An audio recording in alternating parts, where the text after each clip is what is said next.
Today's tip is on chipping, but specifically on a severely uphill chip. I'm on 11 South here at Toscana. I'm on the right side of the green. I'm fortunate my ball didn't roll down into the water. I've got a pretty easy little chip here. A lot of times you'd park your cart, walk down to your golf ball, maybe bring your one club that you chip with a lot as your sand wedge. Maybe you'd bring two clubs, but most likely on an uphill chip, a lot of golfers are not choosing the right club. They're taking too much loft. So if I'm on an uphill slope and I've got my sand wedge, effectively my sand wedge has 56 degrees of loft, but I put it on an uphill slope and now that's got more loft than my lob wedge, which means I've got to make a bigger swing to get it to this hole that's in the back hole location. And I'm going to need to make sure my contact's pretty good. As I make a bigger swing, there's more room for error.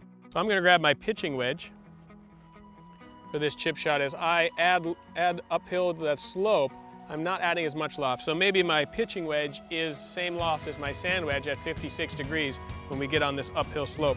And after I choose my pitching wedge, I'm going to place that ball slightly back in my stance. And I'm just kind of swinging into the hill. I'm going to have a little bit of an abbreviated follow through. Not going to have a long follow through with this. It's pretty much a bump and run from here, but now that I've got my pitching wedge, I have the appropriate amount of loft. I make a short little swing. That golf ball is going to travel up the slope to that back hole location. Much simpler shot. If I were to hit this with my sand wedge, and I go back to this, I've got to almost fly it all the way there. I've got to make a big swing. Came up short, and it's probably about 4 feet farther away than that nice little easy shot with the pitching wedge. So remember, when you're on a severe uphill, when you're chipping, take less loft.